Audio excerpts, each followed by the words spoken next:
ये लो, माइक उतार दीजिए। माइक उतार दो, क्यों आवाज नहीं आ रही? क्या क्या हो गया, आवाज नहीं आ रही? हाँ, प्राइमरी बता देते हैं, आवाज नहीं आ रही क्या? तो फिर ये उत्कर्ष क्यों उतरवा रहे हो माइक?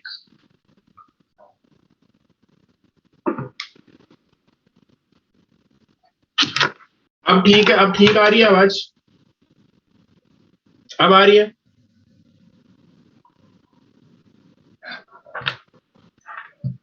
ठीक है, तो नहीं लगाते माइक, कोई बात नहीं है। ये लो, आ जाएगी, अब भी आ जाएगी। ठीक है, ओके। तो हम यहाँ पे टीआरएनए का स्ट्रक्चर अगर बात करें तो टीआरएनए सबसे छोटे टाइप का आरएनए है, और यहाँ पर अगर हम बात करें तो यहाँ पर ये कितने बेस पेयर का है? 75 टू 90 बेस पेयर का होता है। ठीक है, ये मैं इसकी बता रहा हूँ प्राइमरी स्ट्रक्चर। प्राइमरी स्ट्रक्चर की अगर हम बात करें तो ये हो गया इसका 3' एंड, और ये हो गया इसका 5' एंड। 3' एंड पे एक स्पेशल टाइप का सीक्वेंस रहता है जिसको बोलते हो ACC, मतलब हमेशा ACC ही रहेगा। और 5' एंड पर ग्वानीन रहेगा, ग्वानीन यहाँ पर ये फिक्स है, हमेशा ऐसा ही होगा। और बीच के अंदर यहाँ पर क्या होगा? यहाँ पर होगा कोडोन, सॉरी एंटी कोडोन, यहाँ पर होगा एंटी कोडोन। कोडोन कहाँ पे? अच्छा बताओ, कोडोन कहाँ पे है? कोडोन कहाँ पे है? 3 क्या होता है? एमआरएनए पे कोडोन है, बिल्कुल एमआरएनए पे कोडोन है। तो मान लो ये एमआरएनए है, ये हमारा एमआरएनए है, ये हमारा एमआरएनए है। यहां पर कोडोन है, मान लो यहां पर कोडोन है AUG। क्या है? AUG। ठीक है, AUG है, AUG। तो एमआरएनए पे क्या होगा बताओ? एंटीकोडोन क्या होगा एमआरएनए पे?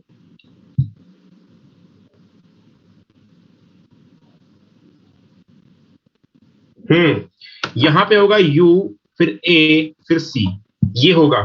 अब बात ध्यान में ये रखनी है कि एमआरएनए की रीडिंग हम करते हैं 5 टू 3 डायरेक्शन में, 5 टू 3 डायरेक्शन में करते हैं हम एमआरएनए की रीडिंग। लेकिन यहां पर टीआरएनए के कोडोन की रीडिंग कैसे करते हैं? 3 टू 5। कैसे करते हैं? 3 टू 5। इस कोडोन की रीडिंग करते हैं 3 टू 5, इस एंटी कोडोन की, और कोडोन की रीडिंग करते हैं 5 टू 3। तो यहां पर 5 टू 3 है एमआरएनए में, एमआरएनए में 5 टू 3 रीडिंग करनी है हमें। और यहां पर कैसी करनी है? ये हो गया टीआरएनए। टीआरएनए में कैसी करनी है? 3 टू 5। बात आ गई क्या समझ में? दोनों में रीडिंग का पैटर्न हमेशा उल्टा रहेगा।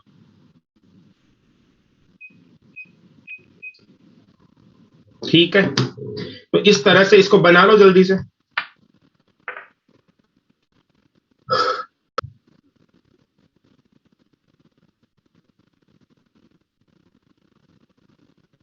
बना लिया? ठीक है, तो ये हो गई प्राइमरी स्ट्रक्चर। अब जो 2D स्ट्रक्चर है, ये 2D स्ट्रक्चर दिया था साइंटिस्ट फोले ने, और ये है क्लोवर लीफ।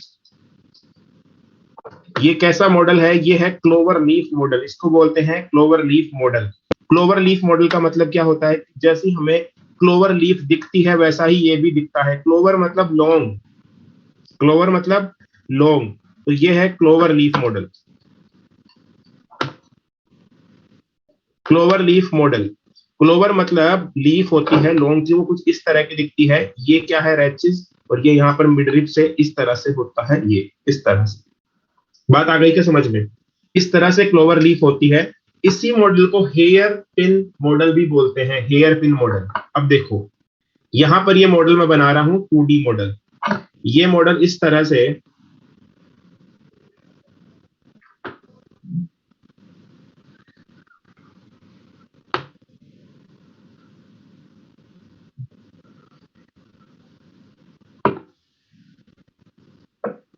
इस तरह से जो हमने बनाया था एक सिंपल सा न्यूक्लियोटाइड की चेन, वो अपने ऊपर ही फोल्ड हो गई है। कैसे फोल्ड हो गई है? खुद के ऊपर ही फोल्ड हो गई है। अब अगर हम बात करें कि यहाँ पर दोनों तरफ बेसेस है, जैसे डीएनए के अंदर दो डीएनए की चेन्स मिलती है आपस में और क्या बनाती है? Double stranded. और अलग अलग चेन मिलती है डीएनए के अंदर और आपस में एक्स बॉन्ड होता है, तो वो कैसी बॉन्डिंग है? इंटरमोलिक्यूलर बॉन्डिंग है डीएनए में, दो अलग अलग चेन्स के बीच में बॉन्डिंग है। टीआरएनए के केस में एक सिंगल न्यूक्लियोटाइड चेन है, वो आपस में ही बॉन्डिंग कर ली है, तो मतलब इंट्रामोलिक्यूलर बॉन्डिंग है। कैसी बॉन्डिंग है? इंट्रामोलिक्यूलर। ये बात क्लियर है? यहाँ पर ये एक ही मॉलिक्यूल है, अपने ऊपर ही फोल्ड हो गया है, तो इंट्रामोलिक्यूलर बॉन्डिंग है। ठीक है, ये है 3 एंड और ये है 5 एंड। मॉड्यूल में जो बना रखा है उसमें 5 इधर लिया है और 3 उधर लिया है, तो वो थोड़ा सा उल्टा बना रखा है। हम अलग से थोड़ा उल्टा बना रहे हैं समझने के हिसाब से। जो मैं बना रहा हूं वही बनाना, क्योंकि उससे ही समझना इजी है और उससे ही सही रहेगा। ठीक है, तो जो मैं बना रहा हूं वो बना लो। अब देखो, एक बार रुक जाओ, मैं टाइम दे दूंगा, फिर बना लेना। सुन लो पहले, यहाँ पे क्या है, ये 3 एंड पे जो हमने प्राइमरी में बनाया था कि यहाँ पर एक स्पेशल सीक्वेंस है, वो कौन सा है बोलो? ए सी सी। अब 3 एंड को क्या बोलते हैं? क्यों बोलते हैं 3 को 3 एंड? क्योंकि यहाँ पर 3 प्राइम पर एक OH फ्री होगा। ये बात आपको पता है कि यहाँ पर 3 प्राइम पर एक OH फ्री है। क्या फ्री है? एक OH फ्री है, तो यहाँ पर एक OH भी बना लेंगे। ठीक है, अब 5 एंड पर, ये जो 5 एंड है, यहाँ पर एक ग्वानोसिन फ्री रहेगा, ये यहाँ पर ग्वानीन रहेगा। 5 एंड पर हमेशा ग्वानीन रहेगा, आपने देखा था प्राइमरी स्ट्रक्चर में भी। अब यहाँ पर ये 3 लूप है। देखो, इसमें इसको हेयर पिन मॉडल भी बोलते हैं, क्योंकि इसमें ऐसा लग रहा है 3 हेयर पिन को मिला दिया है। ये पहली हेयर पिन, ये दूसरी और ये तीसरी, तीनों को मिला दिया है, तो इसको हेयर पिन मॉडल भी बोलते हैं। ठीक है, आ गई बात समझ में? ओके, अब हम बात करें, इसके अंदर 3 लूप है। जो पहला वाला लूप है इसको बोलते हैं टी टी साई सी लूप। ये जो दूसरा वाला लूप है इसको बोलते हैं रिकॉग्निशन लूप।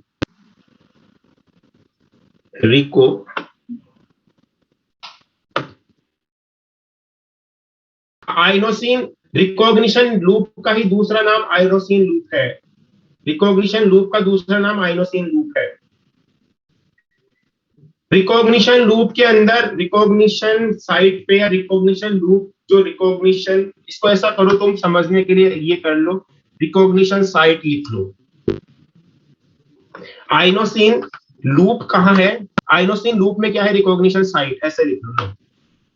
ये लो, रिकॉग्निशन साइट है आइनोसिन लूप में, मतलब आइनोसिन प्रेजेंट है, इसलिए इसको बोला आइनोसिन लूप। ठीक है,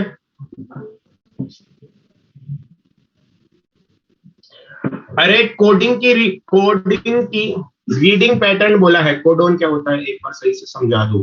कोडोन क्या होता है? कोडोन की अभी कोई बात नहीं कर रहा। जो एमआरएनए होता है ना, mRNA messenger RNA, messenger RNA पे 3 के ग्रुप में कोडोन होता है कि एक, जैसे AUG है, AUG,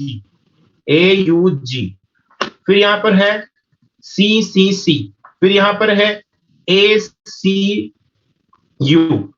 तो इस तरह से 3 का ग्रुप एक एक अमीनो एसिड के लिए कोड करता है।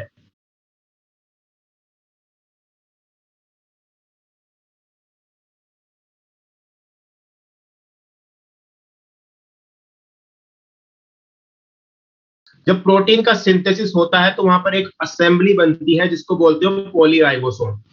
उसमें जब पॉलीराइबोसोम क्या होता है कि एमआरएनए पे बहुत सारे राइबोसोम आके जुड़ जाते हैं। तो यहां पर देखो क्या होता है कि यहां पर राइबोसोम की 2 सब यूनिट है, एक तो लार्जर सब यूनिट और एक स्मॉलर सब यूनिट। ठीक है, स्मॉलर सब यूनिट पे कौन जुड़ता है? एमआरएनए। यहां पर जुड़ता है एमआरएनए, ये है स्मॉलर सब यूनिट।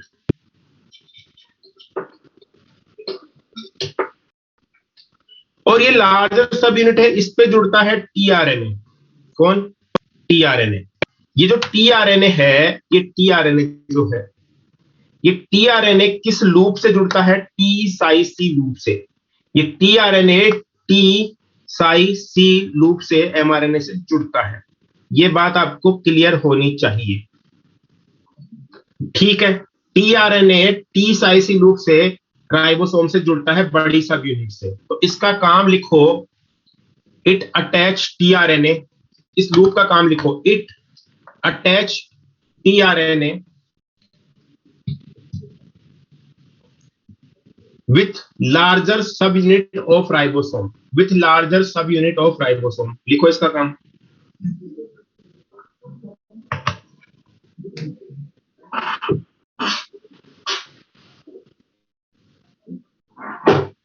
लिख लिया क्या? टी साइसी लूप का काम लिखो, it attach tRNA from larger सब यूनिट ऑफ राइबोसोम।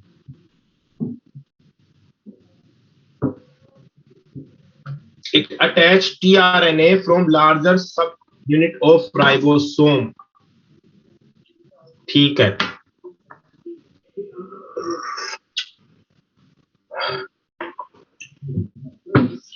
दूसरा पॉइंट जो लिखना है वो लिखो, ये जो है यहां पर क्या है, कॉम्प्लीमेंट्री है, क्या चीज है?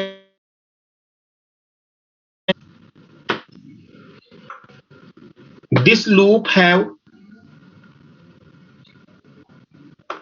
रिकॉग्निशन लूप के बारे में लिखो, this loop have, this loop, this recognition loop have, this loop have complementary sequence of codon. This loop have complementary sequence of codon and that is called anticodon. लिखो, this loop have complementary sequence of codon and this is called anticodon. This complementary sequence is called anticodon. This loop have complementary sequence of codon and called anticodon. ठीक है, होगी बात?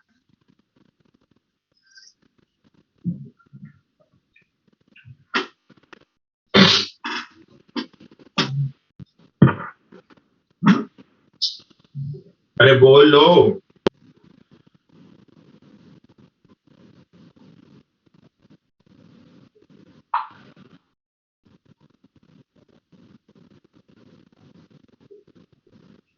ठीक है, आगे लिखाऊं, इसका लिखाऊं, ये है डीएचयू लूप, डीएचयू लूप। अब ये इंपॉर्टेंट है, तो यहां पर पहले तो क्या है कि देखो, यहां पर कौन सा, ये लूप क्या करता है, एक स्पेसिफिक टाइप के एंजाइम को रिकॉग्नाइज करता है। ठीक है, देखो मेरी बात ध्यान से सुनना, टीआरएनए का काम क्या है? अमीनो एसिड का ट्रांसफर करना। तो अमीनो एसिड का ट्रांसफर कब करेगा? जब इसके पास अमीनो एसिड होएगा। अभी अमीनो एसिड नहीं है, तो इस टीआरएनए से कोई अमीनो एसिड आके जुड़ेगा। अब कौन सा अमीनो एसिड आके जुड़ेगा, कौन सा अमीनो एसिड आके जुड़ेगा, वो बात करता है एंटीकोडोन। जिसके लिए एंटीकोडोन होगा, जिस कोडोन का एंटीकोडोन होगा, उसी का एमआरएनए, सॉरी उसी का अमीनो एसिड आके इसके साथ जुड़ेगा। मान लो यहां पर कोडोन है, यहां पर कोडोन, यहां पर एमआरएनए को जैसे होता है एयूजी, एयूजी, तो यहां पर एयूजी को पढ़ने के लिए एंटीकोडोन कौन सा होएगा? ए का उल्टा हो गया, ए का उल्टा क्या हो गया? ए का कॉम्प्लीमेंट्री क्या होगा? यू, यू का कॉम्प्लीमेंट्री ए और जी का complementary C, A you see, यहां पर ए यू सी होगा। ठीक है, यहां पर ए यू सी होगा। अब अगर ए यू सी है तो ये किसको पढ़ेगा? ए यू जी को। और ए यू जी किसके लिए कोड करता है? मिथियोनिन के लिए, मिथियोनिन के लिए। तो ये स्पेसिफिक होते हैं, हर एक अमीनो एसिड अलग टीआरएन से जुड़ता है, या ये कहें कि हर एक एंटीकोडोन के लिए अलग टीआरएनए होता है, हर एक कोडोन के लिए अलग टीआरएनए होता है। तो मुझे बताओ,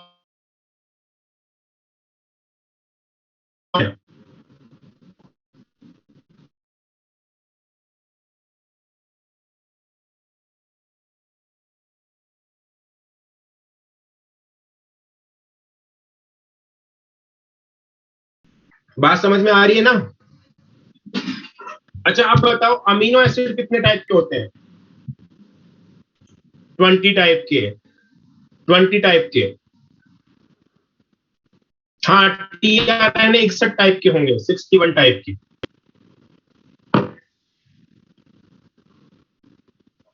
मनीष तुमने भी कल फोन किया था ना, वो उसको पूछने के लिए, तुम ही तो थे शायद, आरएनए पॉलीमरेज को। ओके, ठीक है। तो मैं क्या कह रहा था कि 20 टाइप के अमीनो एसिड के लिए 20 स्पेसिफिक टाइप के एंजाइम होते हैं जो अमीनो एसिड का बॉन्ड बनाते हैं टीआरएनए के साथ में। बात सुन लो, समझ में आ जाएगी, पहले सुनो पूरी, है ना? 20 टाइप के अमीनो एसिड के लिए 20 टाइप के ही स्पेशल एंजाइम होंगे जो कि उसका बॉन्ड बनाएंगे टीआरएनए के साथ में। तो यहां पर कौन सा एंजाइम होता है, वो होता है अमीनो असाइल सिंथेटेज। कौन सा? Amino acyl synthetase. ठीक है, तो यहां पे पहले डीएचयू के सामने लिखो this loop recognise a specific amino acyl synthetase enzyme. DHU loop के सामने लिखो this loop recognise a specific amino acyl synthetase.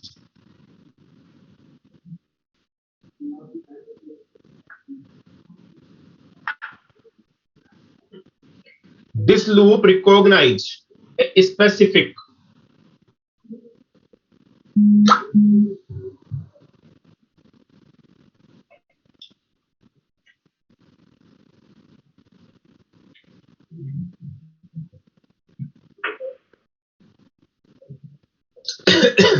Specific type of amino acyl synthetase. लिख लिया? अरे लिख लिया क्या? This loop recognise specific type of amino acyl synthetase. ठीक है, अब मेरी बात सुनो, यहां पर एक वेरिएबल लूप भी है। ये वेरिएबल लूप यहां भी हो सकता है, यहां भी हो सकता है, यहां भी हो सकता है, कहीं भी हो सकता है। तो वेरिएबल जो लूप होता है ना, वो वेरिएबल लूप हर किसी आरएनए में चेंज हो सकता है। हर किसी आरएनए वेरिएबल होता है, वो कोई फिक्स नहीं है। अमीनो असाइल को मैं समझा रहा हूं,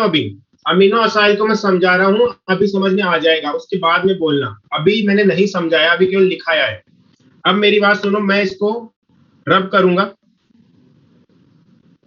जिसने नहीं लिखा है लिख ले जल्दी से।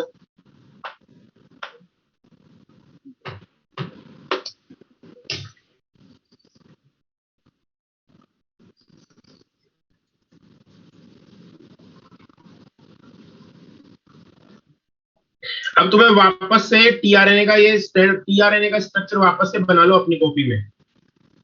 पूरा स्ट्रक्चर वापस से बना लो। बस ये मत लिखो, ये जो मैं मिटा रहा हूं इतना मत लिखो, बाकी सब कुछ लिख लो। जो अभी जो बोर्ड पे है वो लिख लो। इतना बना लो, वापस से बनाओ इतना।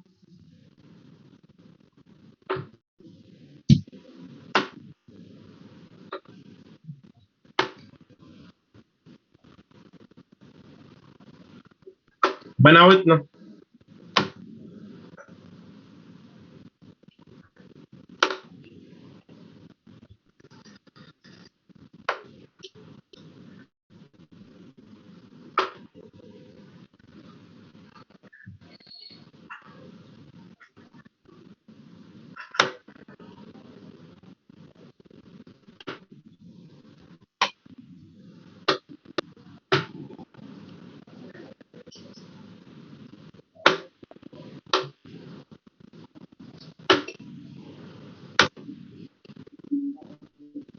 ओके, अब देखो यहां पर अमीनो एसिड अब जुड़ रहा है। ठीक है, अब अमीनो एसिड कैसे जुड़ता है, इससे ये चीज देखना। तो अमीनो एसिड, मान लो यहां पर हम एक अमीनो एसिड लेते हैं, ये कार्बन, ये हाइड्रोजन और ये COOH और ये NH3 प्लस, ये अमीनो एसिड है। ठीक है, कौन सा अमीनो एसिड है बताओ?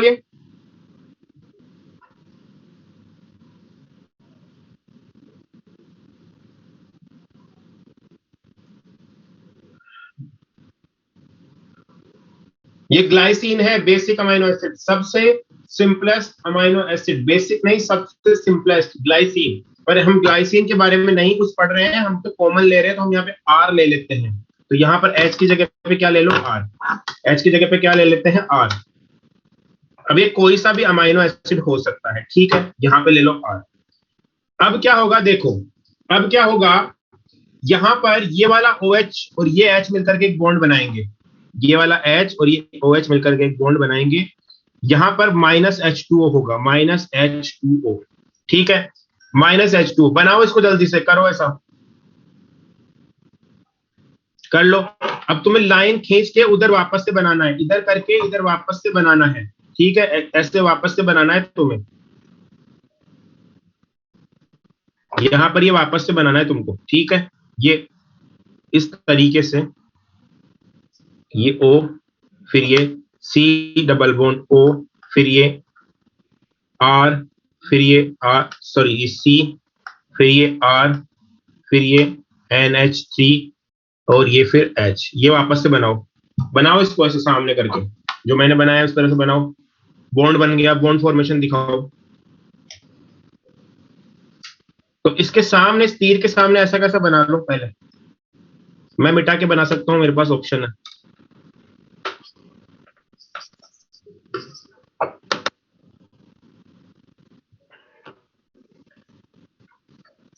ये लो, ये जो बॉन्ड बना है, इस बॉन्ड का नाम है अमीनो असाइल बॉन्ड। कौन सा? Amino, amino acyl bond. और इस बॉन्ड को बनाने के लिए हमें एक एंजाइम चाहिए। अब ध्यान से सुन लो बात, इस अमीनो असाइल बॉन्ड को बनाने के लिए हमें एक एंजाइम चाहिए, उसी का नाम है अमीनो असाइल सिंथेटेज। मतलब अमीनो असाइल सिंथेटेज का मतलब कि अमीनो असाइल बॉन्ड का सिंथेसिस करने वाला एंजाइम। हमें एक स्पेशल टाइप का एंजाइम चाहिए, और ये स्पेशल टाइप का एंजाइम हर अमीनो एसिड के लिए अलग है। अगर यहाँ पर ग्लाइसिन जुड़ेगा तो अलग होगा, अगर यहाँ पर वैलिन जुड़ेगा तो अलग होगा, अगर यहाँ पर ट्रिप्टोफान जुड़ेगा तो अलग होगा, अगर यहाँ पर मिथियोनिन जुड़ेगा तो अलग होगा। हर के लिए अलग है। तो जितने 20 टाइप के अमीनो एसिड है उनके लिए 20 टाइप के अमीनो असाइल सिंथेटेज है। तो कौन सा अमीनो एसिड जुड़ेगा ये कौन बताएगा? एंटीकोडोन। उस एंटीकोडोन के बताने के बाद में उस स्पेशल टाइप के एंजाइम को कौन रिकॉग्नाइज करेगा? DHU loop. और वो फिर स्पेशल टाइप का एंजाइम यहां पर बॉन्ड का फॉर्मेशन कर देगा, जिस बॉन्ड का नाम है अमीनो असाइल बॉन्ड। अब मुझे बताओ इसमें क्या चीज समझ में नहीं आई?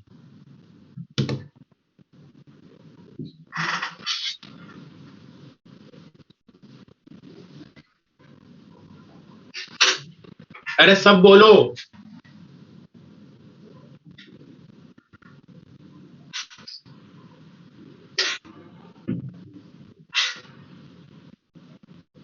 पहले लिख लो इसको, जो जिसको लिखना है फिर एक बार रिपीट कर देंगे।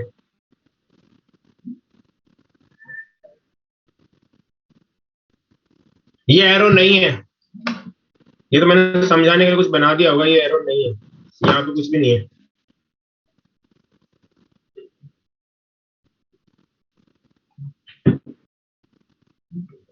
इमरान, वो एरो नहीं है।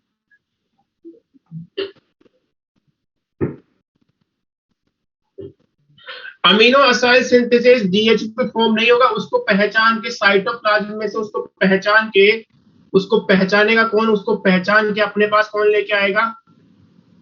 DHU loop. डीएचयू लूप इसलिए रिकॉग्निशन लूप है, रिकॉग्नाइज करता है स्पेशल टाइप के, सॉरी, डीएचयू लूप इसीलिए क्या है? बॉन्ड फॉर्मेशन के लिए लूप है।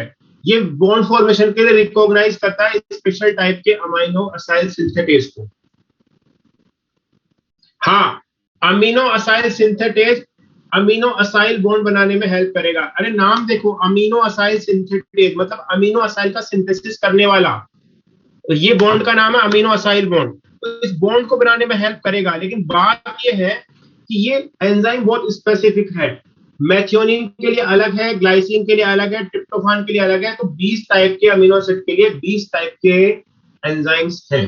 ये बात सबको क्लियर है क्या?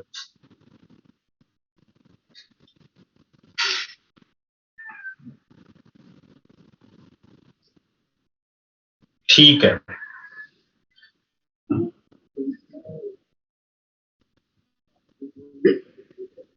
एक्सटेंडेड पार्ट ये वाला है, वेरिएबल लूप है। वेरिएबल लूप ये हर किसी टीआरएनए में अलग अलग हो सकता है। वेरिएबल मतलब जो चेंज होता रहता है, ये फिक्स नहीं है। किसी में 5 न्यूक्लियोटाइड का, किसी में 10 का, किसी में 15 का, सब में अलग अलग है।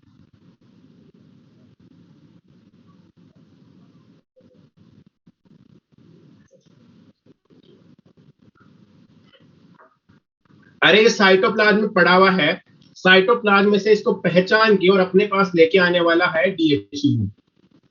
मान लो ये कोई, ये टीआरएनए की एक हैंड है, ये टीआरएनए का एक हैंड है, ये हाथ से, इस हाथ से उठा के लाता है उसे।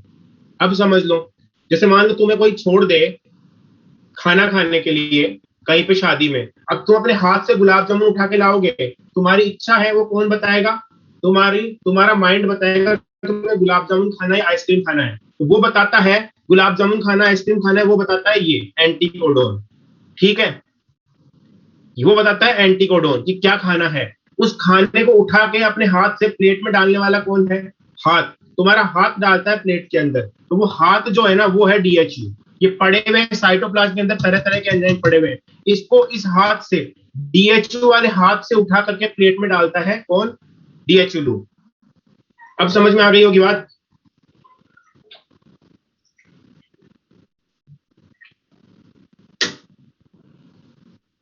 अमीनो एसिड 20 है, 61 कोडोन्स हैं, कोडोन 61 है मनीष, कोडोन 61 है, अमीनो एसिड 20 है। मतलब क्या है कि एक अमीनो एसिड के लिए एक से ज्यादा कोडोन है।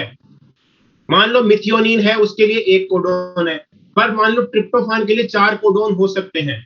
अमीनो एसिड 20 ही है पर कोडोन 61 है। इसका मतलब ये होता है कि एक अमीनो एसिड के लिए एक से ज्यादा कोडोन है। आ गई बात समझ में? ठीक है,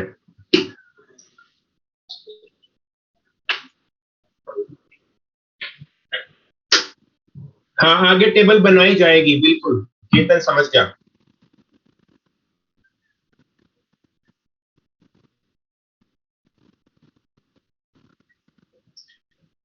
अरे कोडोन 64 है, कोडोन 64 है, लेकिन इन 64 में से 61 ही काम के हैं। 3 तो क्या है, स्टॉप कोडोन है, तो स्टॉप कोडोन के लिए कोई टीआरएनए नहीं होगा, इसीलिए 61 ही टीआरएनए होंगे। 61 टीआर तो 61 ही एंटीकोडोन होंगे। ठीक है, ठीक है क्या? तुम कर लो 5 मिनट का डिस्कशन आराम से, जिसको पूछना है पूछ लो, जिसको कुछ भी पूछना है पूछ लो, आज मैं बता दूंगा।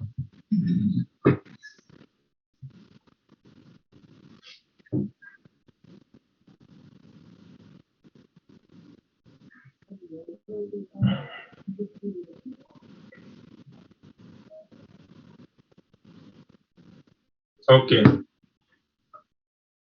64 कोडोन है, कोडोन 64 है, ये कोडोन है। इनमें से 3 स्टॉप कोडोन है और 61 जो है वो अमीनो एसिड के लिए कोड करते हैं। 3 तो स्टॉप कोडोन है। कोडोन बॉडी में नहीं होते हैं, कोडोन होते हैं एमआरएनए पे। बॉडी में क्या होता है?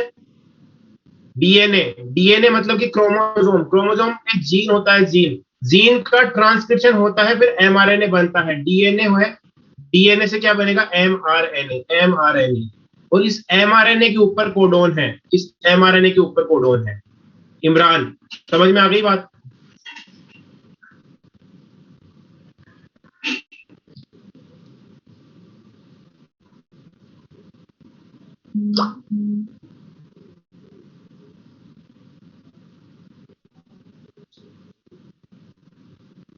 मॉड्यूल में एसीसी कहां लिखा है? मॉड्यूल में मॉड्यूल में एएसी नहीं लिखा है, एसीसी ही लिखा है।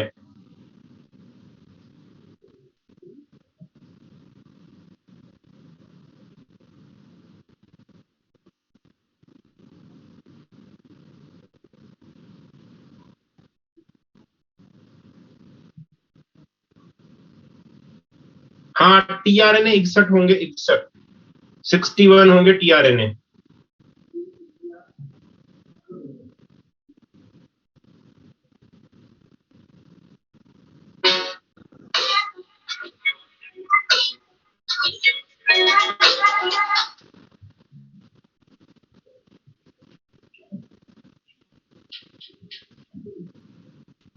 इंग्लिश मीडियम की शाम को होती है।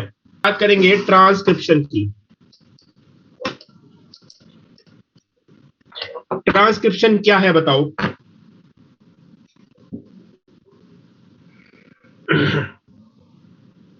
तो सुबह फिर उसने बैच अलॉट सुबह हुआ है उसका, तो फिर उसने हिंदी मीडियम में एडमिशन ले लिया है गलत से। प्रशांत प्रताप हिंदी मीडियम में एडमिशन ले लिया है उसने, फिर सुबह अलॉट हुआ है तो।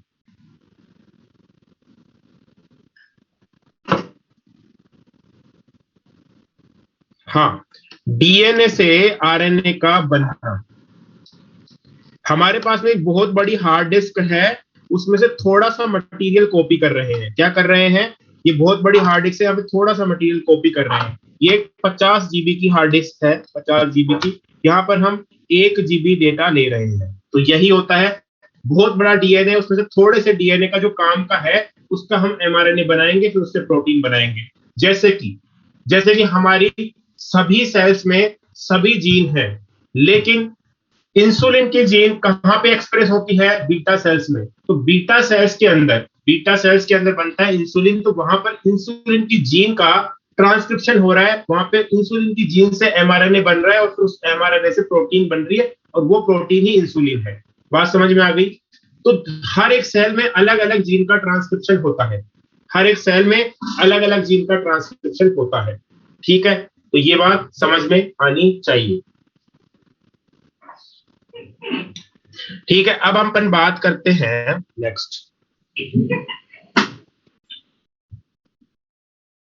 नेक्स्ट जो है वो हम बात कर रहे हैं कि हमने देखा था कि हाँ, यूक्रोमेटिन का ही होता है। बिल्कुल सही बात है, यूक्रोमेटिन का ही होता है, क्योंकि यूक्रोमेटिन में जीन है। अब मेरी बात सुन लो। अब होता क्या है कि अगर हम ट्रांसक्रिप्शन की बात करें तो ट्रांसक्रिप्शन यूनिडायरेक्शनल प्रोसेस है। ट्रांसक्रिप्शन एक ही दिशा में होता है। ट्रांसलेशन दोनों स्ट्रैंड, ये डीएनए की 2 स्ट्रैंड है, 2 स्ट्रैंड में से एक ही स्ट्रैंड का ट्रांसक्रिप्शन होगा, दोनों का नहीं होगा। क्यों नहीं होगा? क्योंकि देखो, ये स्ट्रैंड इसकी कॉम्प्लीमेंट्री है, ये दोनों स्ट्रैंड आपस में कॉम्प्लीमेंट्री है। अगर मैं इसका ट्रांसलेशन करूं, इसका भी ट्रांसक्रिप्शन करूं और इसका भी करूं, तो 2 क्या बनेंगे? एमआरएनए। यहां से भी एमआरएनए बन जाएगा, और यहां से भी एमआरएनए बन जाएगा। अब ये दोनों के दोनों एमआरएनए एक दूसरे के कॉम्प्लीमेंट्री होंगे, तो ये आपस में चिपक भी सकते हैं, जुड़ भी सकते हैं, हाइड्रोजन बॉन्डिंग कर सकते हैं। तो ये फिर से डबल स्ट्रैंडेड आरएनए बन जाएगा, तो प्रोटीन सिंथेसिस नहीं होगा। एक मिनट, हेलो। ठीक है, बात समझ में आ गई? ठीक है, अब इसको ऐसे देखो कि अगर दोनों स्ट्रैंड का ट्रांसक्रिप्शन हो गया तो 2 एमआरएनए बन जाएंगे और वो आपस में कॉम्प्लीमेंट्री होंगे, और वो एच बॉन्ड करके डबल स्ट्रैंडेड हो जाएगा, तो काम नहीं चलेगा। और अगर वो नहीं भी हुए डबल स्ट्रैंडेड, तो क्या होगा? अलग अलग प्रोटीन बन जाएगी, 2 प्रोटीन बन जाएगी अलग अलग टाइप की, और वो हमारे काम की नहीं है। तो एक ही स्ट्रैंड का ट्रांसक्रिप्शन होता है। ठीक है, आ गई बात समझ में? अब मेरी बात सुनो, ट्रांसक्रिप्शन की डायरेक्शन होती है 5 to 3। किस डायरेक्शन में होता है ट्रांसक्रिप्शन? एमआरएनए किस डायरेक्शन बनता है? 5 to 3 की डायरेक्शन में बनता है। ये बात याद कर लेना, रट लेना इसको, 5 to 3 की डायरेक्शन में ही होगा। रेप्लिकेशन भी 5 to 3 होता है, ट्रांसक्रिप्शन भी 5 to 3 होता है। तो जिस स्ट्रैंड का होगा उस स्ट्रैंड की पोलैरिटी क्या होगी? जिस स्ट्रैंड पर ट्रांसक्रिप्शन होगा उसकी पोलैरिटी क्या होगी? बिल्कुल सही, 3 to 5। तो यहां पर मान लो ये वाली स्ट्रैंड 5 to 3 है और ये वाली 3 to 5 है, तो इसमें से कौन सी स्ट्रैंड का, एक बार रुक जाओ, ऐसे नहीं बता पाओगे।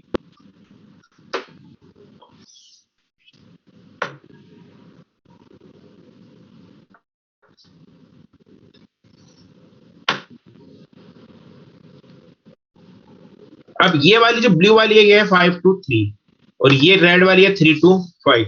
तो इनमें से मुझे बताओ कि कौन सी स्ट्रैंड का, ब्लू या रेड में से कौन सी स्ट्रैंड का ट्रांसक्रिप्शन, अगर मैं इधर से बात करूं, इधर से करना है मुझे, तो कौन सी स्ट्रैंड का ट्रांसक्रिप्शन होगा? रेड वाली का।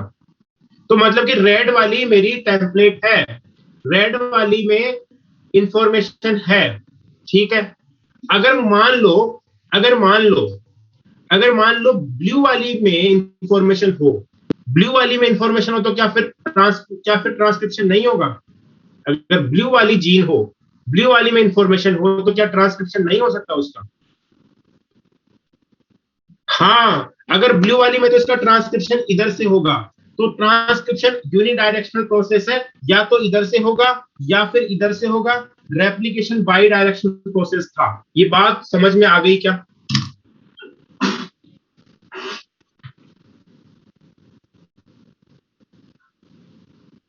ठीक है। अरे सभी को आ गई क्या?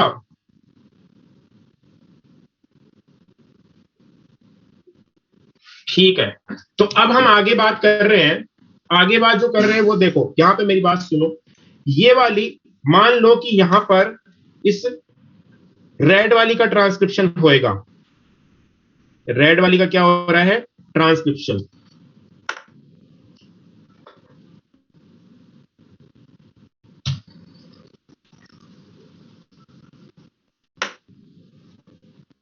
तो रेड वाली का ट्रांसक्रिप्शन हो रहा है, तो रेड वाली को क्या बोलोगे? टेम्पलेट। क्या बोलोगे?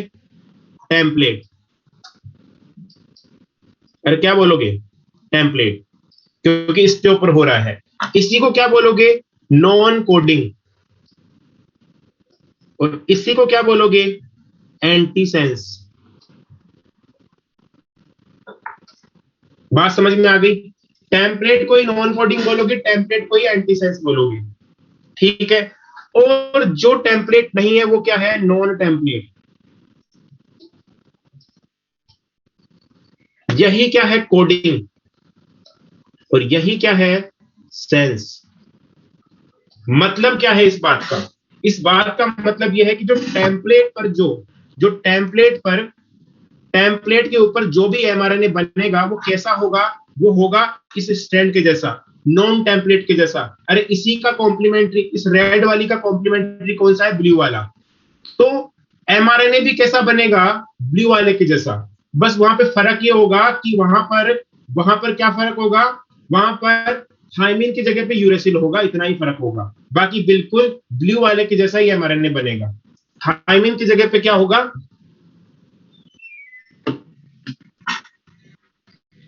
यूरेसिल। बस इतनी सी ही बात है। आ गई क्या बात समझ में? ओके।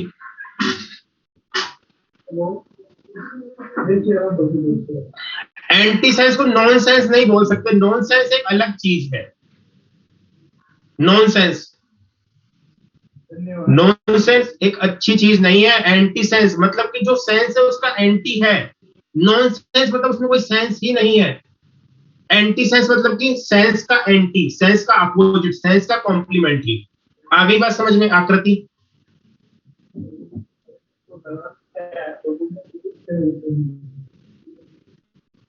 तो इसको जल्दी से लिख लो, इसको दोनों चीजों को बना लो।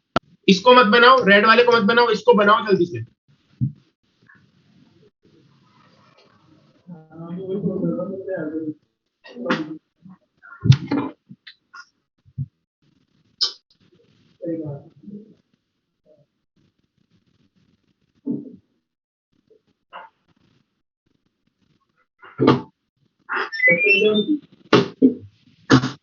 ठीक है, अब आगे चलते हैं।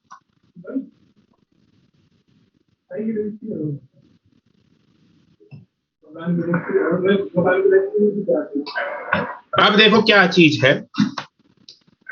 अब यहां पर हमारे पास में सबसे पहले अगर हम बात करें तो ये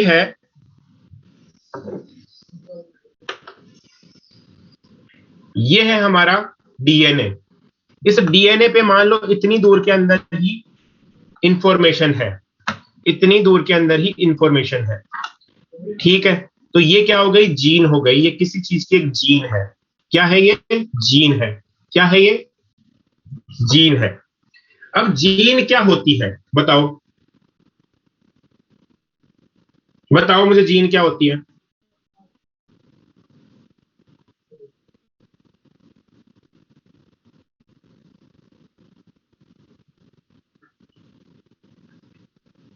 हाँ, जीन वो होती है जिसमें किसी कैरेक्टर के लिए इंफॉर्मेशन हो, लेकिन जो भी डीएनए का सीक्वेंस आरएनए बनाता है उसको जीन बोलते हैं। मेरी बात सुन लो यहां पे, जो भी आरएनए का जो भी डीएनए का सीक्वेंस आरएनए बना सकता है वो जीन कहलाता है।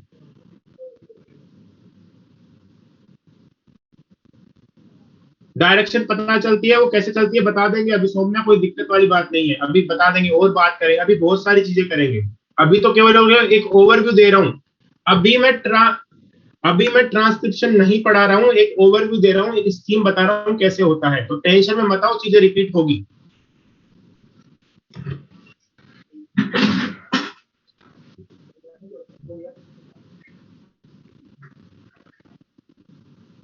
है ना? तो मैं क्या कह रहा था कि जीन वो होती है जो आरएनए बना सके। अब ये आरएनए कोई सा भी हो सकता है, टीआरएनए, एमआरएनए या फिर राइबोसोमल आरएनए, तो वो जीन होती है। अब हम बात कर रहे हैं सिस्ट्रोन क्या होता है। सिस्ट्रोन सिस्ट्रोन क्या होता है?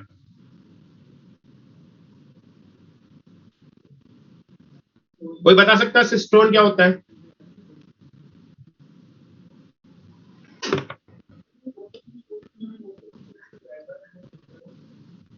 नहीं, ऐसा सीक्वेंस जो किसी एक पॉलीपेप्टाइड के लिए कोड करता हो। देखो हमारी जो प्रोटीन होती है ना उनमें कई पॉलीपेप्टाइड चेन होती है।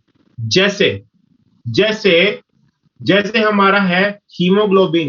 हीमोग्लोबिन में दो अल्फा चेन है और दो बीटा चेन है, तो ये पॉलीपेप्टाइड है।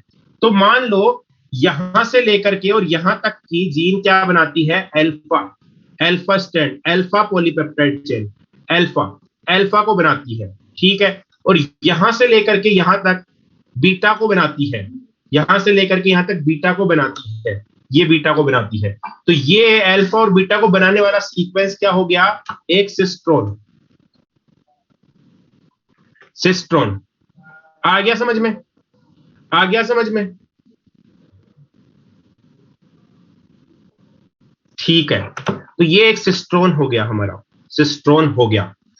अब यहां पर अगर हम बात करें तो ये बीच वाला सीक्वेंस, ये जो बीच वाला सीक्वेंस है, ये जो बीच वाला सीक्वेंस है, क्या इसको क्या बोलोगे? जंक डीएनए, क्योंकि ये किसी के लिए कोड नहीं करता, जंक, ये जंक डीएनए कहलाएगा। ठीक है?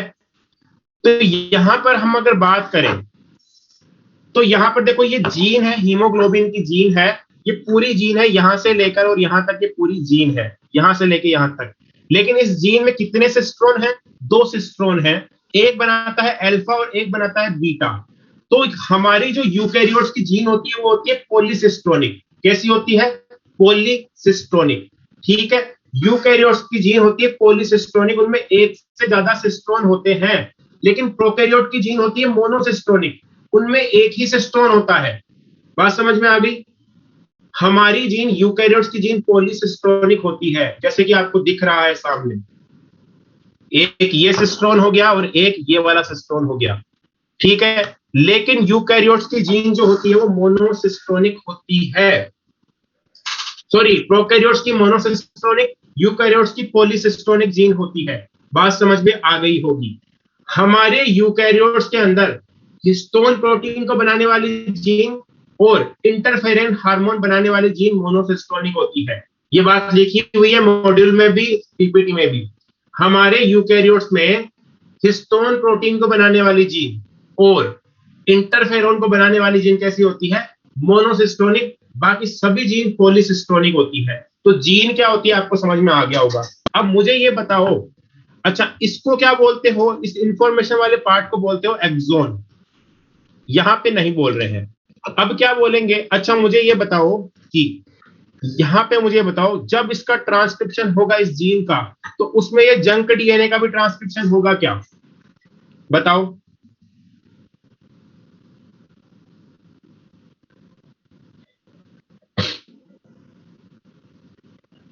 तो इसका भी ट्रांसक्रिप्शन होगा, होगा इसका ट्रांसक्रिप्शन, ऐसा बनेगा। देखो ऐसा बनेगा, ये दोनों के दोनों जंक, एक बार रुक जाओ, ये ले रहा हूं मैं, ये जंक डीएनए,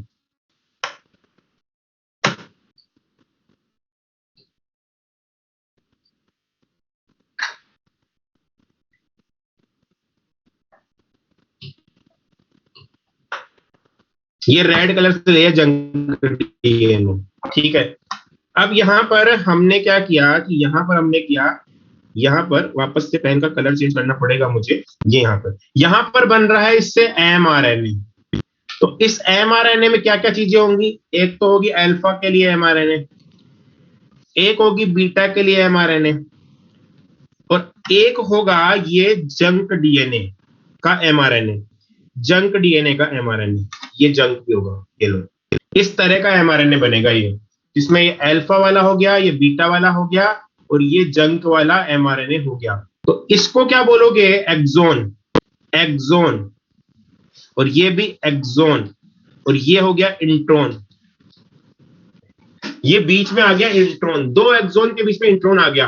और यही क्या है? यही एमआरएनए, एमआरएनए जो है, यही एमआरएनए, इसी को बोलते हो एचएन एमआरएनए। एचएन क्या? HN mRNA, heterogeneous nuclear RNA.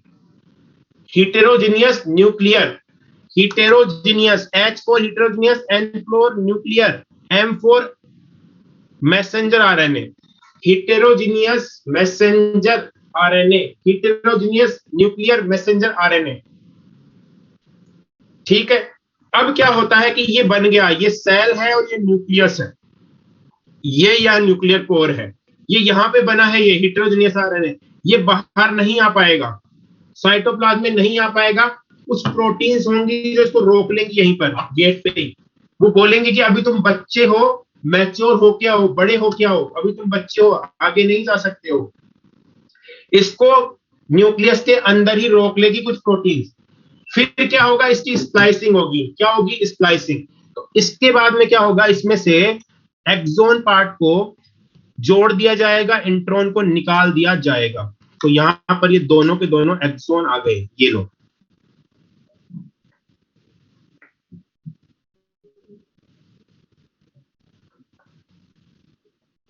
ये लो, इसको हटा दिया, इसको हटा दिया, इसको हटा दिया।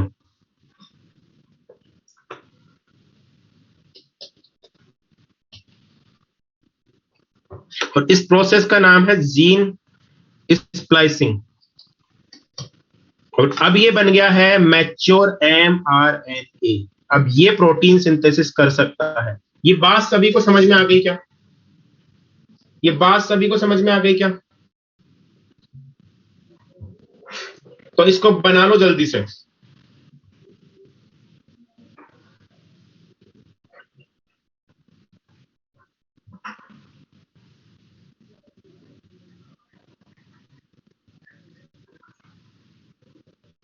जल्दी बनाओ इसको।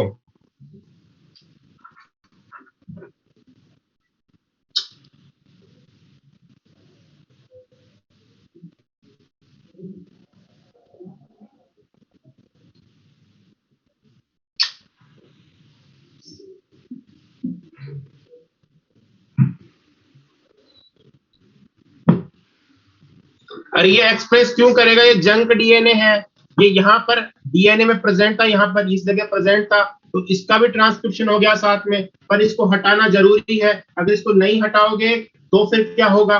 तो फिर प्रोटीन खराब बनेगा। इसको हटाओ, ये काम का नहीं है इंट्रॉन, हटाओ इसको, क्योंकि एक पॉलीपेप्टाइड ये बना देगा, एक ये बना देगा, बस काम खत्म।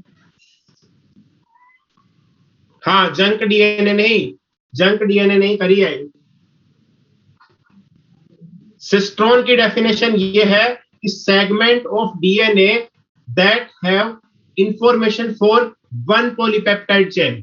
Segment of DNA that have information for one polypeptide chain.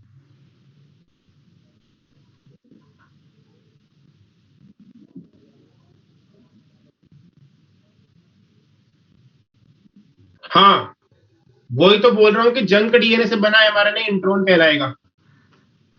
अरे इंट्रोन मतलब जो बीच बीच में इंटरप्ट कर रहा है, इंट्रोन मतलब जो बीच बीच में इंटरप्ट कर रहा है, उसका कोई काम नहीं है, कबाब में हड्डी बन रहा है वो।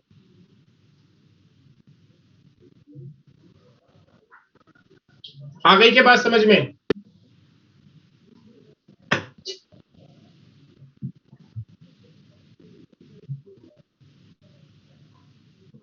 ठीक है, तो इसको बना लो, आगे का करेंगे कल के लेक्चर में।